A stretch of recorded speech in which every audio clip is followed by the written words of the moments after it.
Peace prize के मिलने के हवाले से फवाद चौधरी साहब कह रहे हैं कि मेरा अपना इनिशिएटिव है, प्राइम मिनिस्टर से इस सिलसिले में बात नहीं हुई। आपके ख्याल में एक और प्रोसेस तो यही होता है, आपने खुद भी ट्वीट की थी और जहां तक मुझे लगता है कि वहीं से इनिशिएट हुआ था ये पीस प्राइज का, नोबेल पीस प्राइज का के हवाले से गुफ्तगू, या आपने शायद आप ही ने तवज्जो दिलाई या आपके पास खबर थी। ये क्या है मामला? इमरान खान अहम कैंडिडेट हैं, इंपॉर्टेंट कैंडिडेट हैं इसके लिए, पीस प्राइज के लिए? देखिए, शुक्रिया असद, मेरी आवाज़ आ रही है आपको? जी जी बिल्कुल आ रही है। देखिए, असल चीज़ ये कि जब मैंने की थी तो मैंने एक बहुत बुनियादी चीज़ कही थी कि अगर उसमें इफ़ से शुरू हुई थी बात कि अगर, और इसमें अफ़गानिस्तान भी था और भारत के साथ ताल्लुकात भी थे। अफ़गानिस्तान में 17 साल से इस वक्त एक लड़ाई चल रही है, तो अगर पाकिस्तान के इनिशिएटिव की बुनियाद पे अफ़गानिस्तान में कोई सेटलमेंट हो जाता है, और अगर आपको याद हो कि अमेरिकन ने और ख़ुद डोनाल्ड ट्रंप ने भी जब इमरान खान बरसर इक़्तिदार आए हैं और उन्होंने अफ़गानिस्तान के हवाले से चीज़ें करनी शुरू की हैं, तो अमेरिकन की तरफ से बड़ा पॉजिटिव रिएक्शन आया था और यहाँ तक कहा गया था कि इमरान खान ने जो पोजीशन इस कॉन्फ्लिक्ट के हवाले से शुरू से ली हुई है वो दुरुस्त पोजीशन थी। तो अगर इस साल के आखिर तक जो है अफ़गानिस्तान का कोई सेटलमेंट हो जाता है जिससे वहाँ अमन बहाल हो जाता है, और उसके साथ ही भारत के साथ अगर मुज़ाकरात शुरू हो जाते हैं और एक हम नेगोशिएशंस की तरफ चले जाते हैं बुनियादी इश्यूज़ पे, जिसमें कश्मीर भी है, टेररिज्म भी है और भी हैं, तो जाहिर है वो एक कंटेंडर बन जाएंगे, एक उम्मीदवार बन जाएंगे। अब ये जो फवाद चौधरी साहब कर रहे हैं ये मेरा ख्याल है बहुत ही प्रीमेच्योर है और इसका उल्टा रिएक्शन हो सकता है। देखिए, अभी इंडिया के साथ आपकी टेंशन बरकरार है,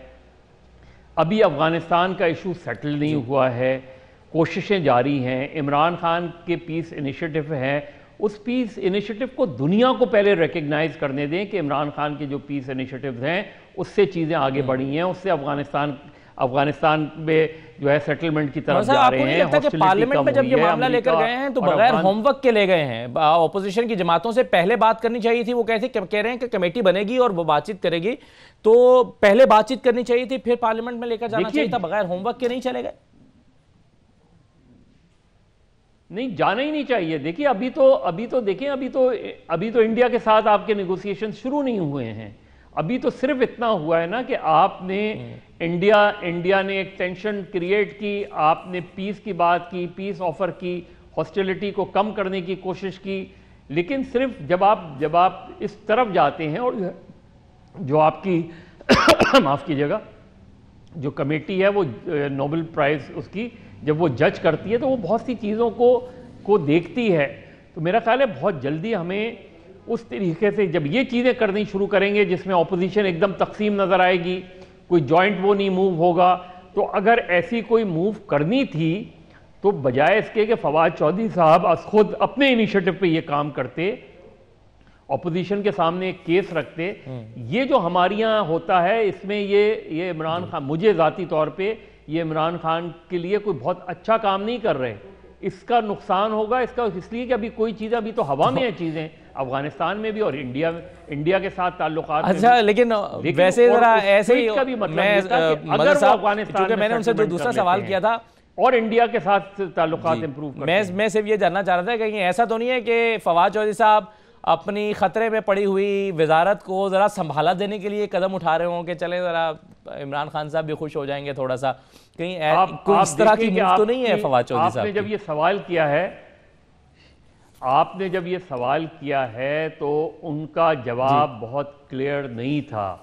इसका मतलब ये है कि अभी भी उन्हें नहीं यकीन कि चीज़ें उनके हक में बेहतर जा रही हैं, और ये रेजोल्यूशन, मैं तो बिल्कुल उनसे ये कहूँगा कि इस रेजोल्यूशन को अभी रोकें, पहले गुफ्तगू करें। अगर आना ही कोई ऐसा रेजोल्यूशन, अभी तो बहुत मेरे नज़दीक अभी तो ये बहुत प्रीमेच्योर है, लेकिन अगर आप करें तो बाकी दुनिया पहले रिकग्नाइज करें इन चीज़ों को, और फिर अगर आना ही है कोई ऐसा रेजोल्यूशन तो फिर एक जॉइंट रेजोल्यूशन आए, बजाय इसके कि आप इनिशिएटिव लेके, अगर आप फर्ज करें पीटीआई की मेजॉरिटी की बुनियाद पे आप कायम भी पास भी कर लेते हैं और एक स्ट्रॉन्ग अपोजिशन उसके खिलाफ कोई बात कर लेती है, तो फिर कहाँ चीज़ें जाएंगी, और आप उसमें नेगेटिविटी फैला रहे हैं।